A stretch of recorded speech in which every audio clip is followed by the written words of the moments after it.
اعوذ باللہ من الشیطان الرجیم بسم اللہ الرحمن الرحیم اولئک الذین اشتروا الضلالۃ بالہدی صدق اللہ مولانا العظیم وبلغنا رسولہ النبی الکریم۔ محترم و مکرم قابل احترام سامعین احتشام، اللہ تبارک و تعالیٰ کے فضل و کرم اور آقا کریم علیہ الصلوۃ والسلام کے نعرہ پاک کے تصدق سے سورہ البقرہ کی آیت نمبر 16 سے لے کر 20 تک کے حوالے سے ہم انشاءاللہ گفتگو کریں گے۔ یہ جو آیات ہیں یہ دوسرے رکوع کی آخری آیات ہیں۔ یہ دو رکوع جو اب تک ہم نے پڑھے ہیں، ان میں اللہ تعالیٰ نے قرآنی ہدایت سے فیض یاب ہونے والے یا نہ ہونے والے، دعوت اسلامی کو قبول کرنے والے یا نہ قبول کرنے والے، تین طبقات کا ذکر فرمایا ہے۔ جو قرآنی ہدایت کو کھلے دل سے قبول کرنے والے اور جن کے لیے قرآن خود اپنی ہدایت کی راہیں کھول دیتا ہے، پہلے ان کا ذکر فرمایا تھا کہ وہ لوگ جو تقوی والے ہوتے ہیں، جو بن دیکھے ایمان لانے والے ہوتے ہیں، جو نماز قائم کرنے والے ہوتے ہیں، جو اللہ کے دیے میں سے خرچ کرنے والے ہوتے ہیں، اور پھر جو اللہ کے اتارے گئے کلام پر ایمان رکھنے والے، آخرت پہ یقین رکھنے والے، یہ وہ لوگ ہیں جو سچے دل سے دین کی دعوت کو قبول کرتے ہیں اور قرآن ان کے لیے اپنی ہدایت کو کھول کے رکھ دیتا ہے۔ اس کے بعد اللہ پاک نے ذکر کیا تھا ان لوگوں کا جو کھلا اس دعوت کا انکار کر دیتے ہیں، ان کا تو کھاتا ختم ہو گیا۔ تیسرا طبقہ جس پہ اللہ تعالیٰ نے بہت زیادہ زور دیا، بہت ساری علامتیں بیان کی، وہ طبقہ وہ تھا جو زبان سے دعوے دار تھا ایمان کا، مگر اندر اس نے کفر چھپایا ہوا تھا۔ ایمان کی بات کرتا تھا تو صرف اللہ اور آخرت کی بات کرتا تھا، رسول اللہ صلی اللہ علیہ وسلم پر ایمان کی بات نہیں کرتا تھا۔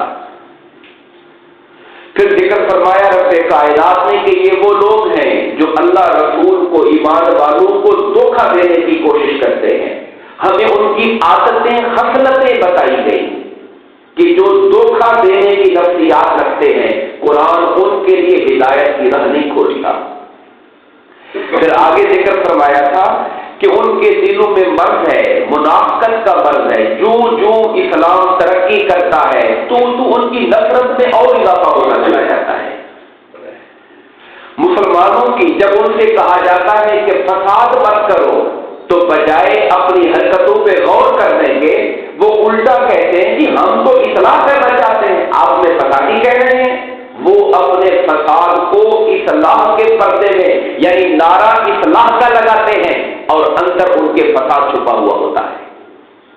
اس کے بعد فرمایا تھا کہ جب ان سے کہا جاتا ہے کہ ایمان لاؤ، جیسے یہ مخلص مسلمان ایمان لائے، تو مخلص لوگوں کو، مسلمانوں کی اکثریت کو بے وقوف کہتے ہیں کہ یہ عقل ہی نہیں ہے، انہوں نے اپنا سارا کچھ ایک کشتی میں رکھ لیا ہے۔ ہمیں دیکھو، اگر اسلام سے کوئی برا وقت خدا نہ کرے آ گیا تو ہمارے تعلقات تو یہودیوں کے ساتھ بھی ہیں، ہم بچ جائیں گے۔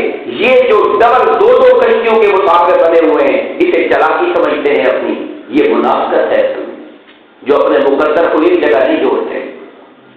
پھر اس کے بعد فرمایا تھا کہ جب مسلمانوں سے ظاہری طور پہ ملاقات کرتے ہیں تو کہتے ہیں ہم مومن ہیں، اور جب اپنے کفر کے سرزنوں سے علیحدگی میں ملتے ہیں تو کہتے ہیں ہم تو تمہارے ساتھ ہیں، مسلمانوں سے تو ہم صرف ٹھٹا کرتے ہیں، مخول کرتے رہتے ہیں۔ یعنی ظاہر میں کچھ ہونا، باطن میں کچھ ہونا، اور ساکشی جو انسان کی کوششیں ہیں، ساکشی نظریات ہیں، تنہائی میں بیٹھ کر مسلمانوں کے خلاف سوچنا، مسلمانوں کی جماعت کے خلاف، اسے کہا گیا کہ یہ منافقانہ سوچ ہے۔ اب ساری بات کو اللہ تعالیٰ سمیٹ رہے ہیں، یہ خطی بات کو ختم کرتے ہوئے میں یہی وہ لوگ ہیں، اولئک الذین، یہی وہ لوگ ہیں، اشتروا الضلالۃ بالہدی، اشتروا انہوں نے خرید لیا، الضلالۃ گمراہی کو، بالہدی ہدایت کے بدلے میں۔ ان کے پاس ہدایت بھی آئی تھی، ان کے پاس سارا کچھ آیا تھا، کچھ نصیب وہ لوگ تھے جنہوں نے ہدایت کو قبول کر لیا اور ہدایت قبول کرنے کی قیمت ادا کی۔ یہ بات بڑی توجہ طلب ہے. ہدایت کو قبول کیا حضرت بلال نے، تو کیا حضرت بلال نے ہدایت قبول کرنے کی قیمت نہیں دی؟ اپنے جسم پر تکلیفیں نہیں، ظلم کا اور کافروں کے ظلم کا اپنے اوپر ستم تھا، یہ تکلیف برداشت کی، مگر ہدایت کو قبول کیا. منافقوں نے کیا کیا؟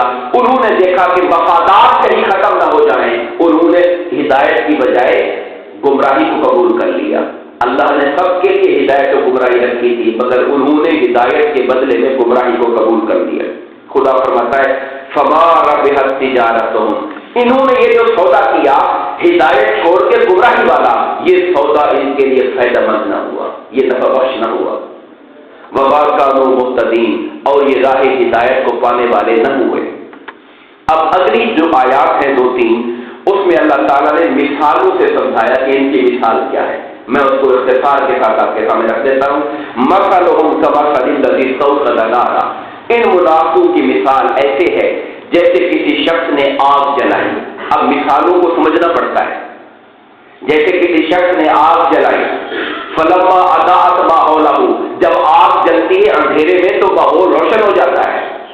جب اس کا ماحول روشن ہو گیا، ذهب اللہ بنورہم، اللہ نے ان کی آنکھ کا نور ہی چھین لیا.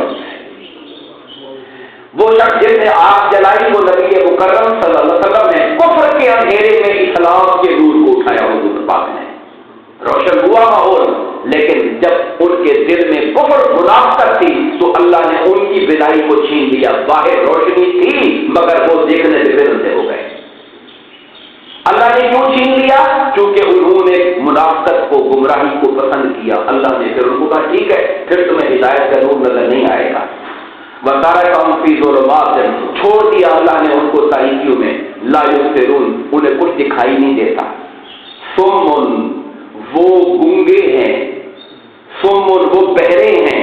بُکْمٌ، وہ گونگے ہیں. عُمْیٌ، وہ اندھے ہیں. بہرے ہیں یعنی حق کی آواز انہیں سنائی نہیں دیتی.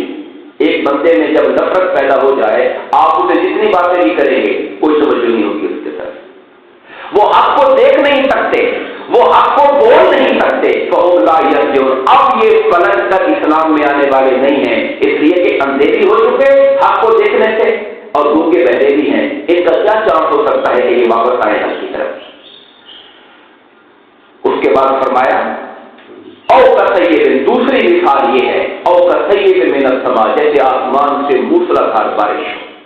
فیہ ظلمات، جب بارشیں ہوتی ہیں تو پھر اندھیرا بھی چھا جاتا ہے، سخت اندھیرا، کالا بادل بھی آ جاتا ہے. ورعد، بادلوں کی گرج بھی ہوتی ہے. وبرق، بجلی کی کڑک اور چمک بھی ہوتی ہے. کمزور سے ڈر جاتا ہے جب بادل گڑکتے ہیں، بجلیاں چمکتی ہیں تو بندے پہ خوف طاری ہو جاتا ہے. یجعلون اصابعهم، ڈالتے ہیں اپنی انگلیوں کو، فی آذانہم، اپنے کانوں میں، حذر الموت، موت کے ڈر سے. اب اللہ یہ مثال دے رہا ہے. مقصد کیا ہے مثال کا؟ فرمایا کہ جیسے اسلام ایک موسلادھار بارش تھی اور اس کے اندر جو خطرات پیدا ہو گئے وہ ایسے تھے جیسے بجلی کی کڑک اور چمک ہو. ادھر سے دشمن کا حملہ ہو رہا ہے، ادھر سے دشمن کا خطرہ پیدا ہو گیا ہے. اب جو کمزور دل تھا، سچے دل سے اسلام نہیں لایا تھا، وہ ڈرتا رہتا تھا. جب خطرہ دیکھتا تو پیچھے ہٹتا اسلام سے، اور جب اسلام کو پھلتا پھولتا دیکھتا تو کہتا میں بھی چلتا ہوں آپ کے ساتھ. ڈاما ڈول پھر رہا تھا، نہ ادھر تھا نہ ادھر تھا، درمیان میں گھوم رہا تھا. فرمایا واللہ محیط بالکافرین، جو درمیان میں ڈاما ڈول رہے وہ کھرا مسلمان اور مسلمان نہیں ہو سکتا ہے. وہ کفر کے دائرے. ایمان تو پکے یقین کا نام ہے، شک کا نام اسلام نہیں ہے. ایسے کافروں کا اللہ نے گھیرا کیا ہوا ہے. یکاد البرق یخطف ابصارہم، قریب ہے کہ بجلی کی چمک ان کی آنکھوں کو اچک لے. اتنی تیز بجلی آتی ہے بعض اوقات کہ آنکھوں کو جیسے اچک جاتی ہے. فرمایا مسلمانوں کو ایسی فتوحات ملتی ہیں ان کا دل پھر لالچ میں آ جاتا ہے، ہم بھی مسلمانوں میں شامل ہو جاتے ہیں. مگر پھر ہوتا کیا ہے؟ کلما اضاء لهم بشوفی، جب روشنی ہوتی ہے، چمک آتی ہے، فائدے نظر آتے ہیں، چل پڑتے ہیں اسلام کے ساتھ. واذا اظلم، جب تاریکی آتی ہے یعنی مشکلیں آتی ہیں، خطرات آتے ہیں، قاموا، پھر ٹھہر کے رک جاتے ہیں، پھر کھڑے ہو جاتے ہیں کہ نہیں مشکل ہے، ہم نہیں چل سکتے اسلام کے ساتھ. فائدہ نظر آتا ہے چل پڑتے ہیں، مشکلیں نظر آتی ہیں رک جاتی ہیں. وَلَوْ شَاءَ اللَّهُ لَذَهَبَ بِسَمْعِهِمْ وَأَبْصَارِهِمْ، اللہ چاہتا تو ان کی بھی آنکھیں اور ان کی بھی کانوں کی طاقت چھین لیتا. مگر یہ وہ لوگ تھے جو اسلام کے اندر تو تھے لیکن شک میں پڑے رہتے تھے، پتہ نہیں کامیاب ہوں گے، پتہ نہیں ناکام ہوں گے، دنیا سے ساتھ جوڑتے رہتے تھے. ان اللہ علی کل شیء قدیر، بے شک اللہ ہر شے پر قدرت رکھنے والا ہے. یہ 2 رکوع تھے جو ختم ہوئے. کل سے تیسرا رکوع نئے مضمون کے ساتھ شروع ہو رہا ہے جس میں انسانیت کو خطاب کیا جا رہا ہے. دعا فرمائیں اللہ تعالیٰ ہم سب کو اپنے کلام پاک کو صحیح طور پہ پڑھنے، سمجھنے اور عمل کرنے کی توفیق عطا فرمائے. آمین. وما علینا